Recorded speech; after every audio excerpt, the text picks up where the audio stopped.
Good morning. Welcome to this week's first Compliance Over Coffee, and it is sunny here today again, and I think we'll have beautiful blue skies again, so that is a good thing. So this morning what I wanted to talk to you about was something that cropped into my mind because we're coming out of lockdown a little bit, and some of you, I've noticed, have already had tentative meetings with investors, albeit socially distanced of course. And Tony and I had lunch with a husband and wife team that we sourced for on Sunday. And so I thought today I'd talk a little bit about investors' first contact fears. I wanted to twist it into something Star Trek-y, but it sounded a bit odd, so I didn't bother. So first contact fears. And it's something that I remember having a lot, and even if it was picking up a telephone. Morning, Mova, how are you doing? Hope you've got a coffee. Something that I remember having an awful lot in the beginning was actually just picking the telephone up and speaking to people. I mean, now it's Zoom conference calls, isn't it? Way back then, I used to tour around the country doing face-to-face meetings. So I know how it feels and those nerves, especially about the unknown. What are they going to ask me? What if I can't answer it? What if I don't have the answer to that? What if I don't know what they're talking about? All of those questions. And the key thing to remember is that in all the 9 years that I've been doing it, nothing has ever come up that I didn't know the answer to. Sometimes I didn't fully know the answer to it. And the only thing that you have to say is, not quite sure fully about that. Can I research it and get back to you? Morning, Robert. How are you doing? But the key thing about first contact is don't expect to get absolutely everything that you need to know, you have to know, and that you'll be sourcing for them after that first contact call, because it's not going to happen. It just isn't. So take it that it's a call for you just to get to know each other, just to have a chat, just to chat. And usually what I say is the first couple of minutes are taken up with what I call the English pleasantries. It's about the weather. If you've travelled somewhere, it's about the journey. How's your week been? How are you doing under the current circumstances? Blah, blah, blah. Each of you will have a go at doing that. And then you'll come to a normal lull in the conversation. And then when that lull hits, whether it's from you stopping to talk or the investor stopping to talk, is I usually say, if they don't, sometimes they do first, but usually it's me that broaches it. Would it be useful if I explained to you a little bit about me and how I work as a sourcing agent? And they always say yes. And so then that's your opportunity to be able to talk a little bit about you, about your sourcing business, about what you source for, where you source it, how you do it, what experiences you have.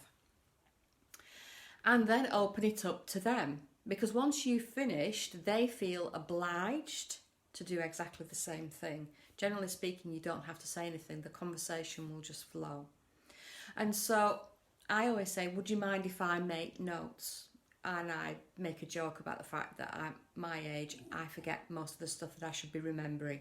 And they always say, of course, no problem. So I have a notepad and a pen with me, and I'll make just general notes about key factors of stuff that they mention. And then at that point, they usually say to me, what are your fees? How does it work? Blah, blah, blah. And then I'll explain to them a little bit about how the sourcing works, how more in depth we operate as sourcing agents, what our fee structure is. If we were meeting face to face, I will have what I call an investor pack with me to hand over to them, but I might take them through the pack, depending on how much time we've got. If it's online, I offer to give them access to a pack free of charge for them to have a look through. No charge for that. And I've never had anyone turn around and say no. And then what I suggest is, if you have a look through the information that I provide you, but now we actually diarise in another call. Because if you let them have the pack but you don't get a call booked in, they sometimes disappear off a cliff and you don't hear from them again.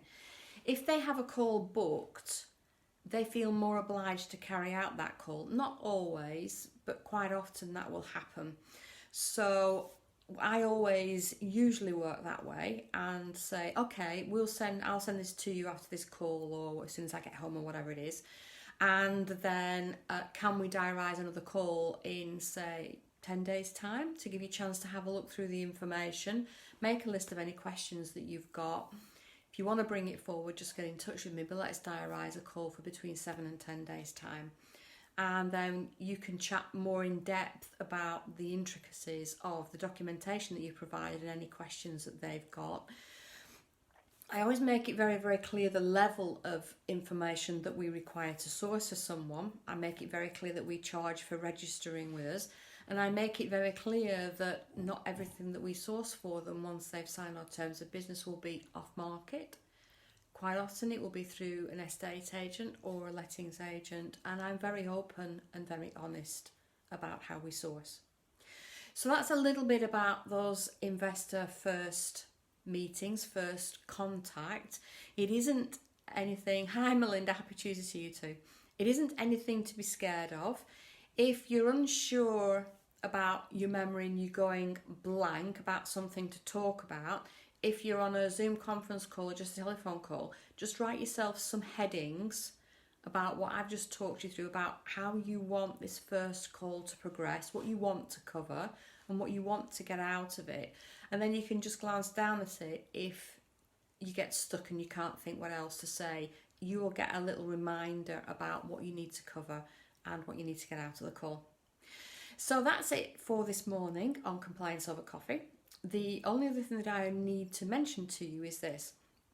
On Saturday, I'm running my one-day workshop, the 12 Steps to Compliance workshop, or the Sourcing Compliance workshop as we call it now for short.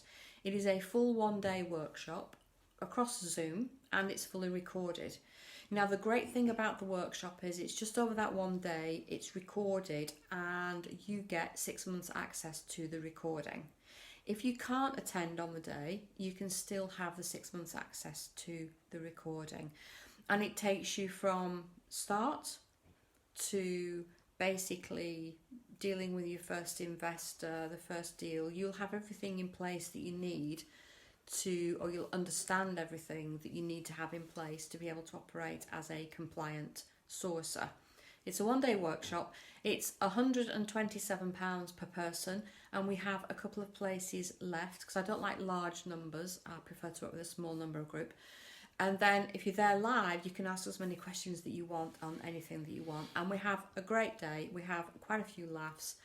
It's really good. There are coffee breaks morning and afternoon. We have a lunch break. It is fully recorded.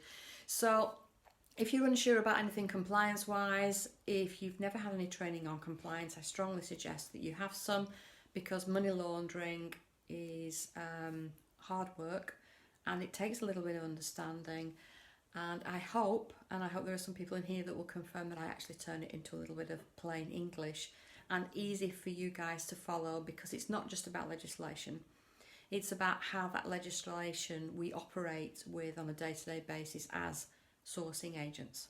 So that's what I wanted to remind you about. And in the comments below, as soon as this is uploaded, I will put the link for you to go and have a look for more information and to reserve one of those couple of places that are left for Saturday. That's this Saturday, the 24th of April. So that's it for today. I will be back with you on Thursday, as always. Thank you for listening, and bye for now.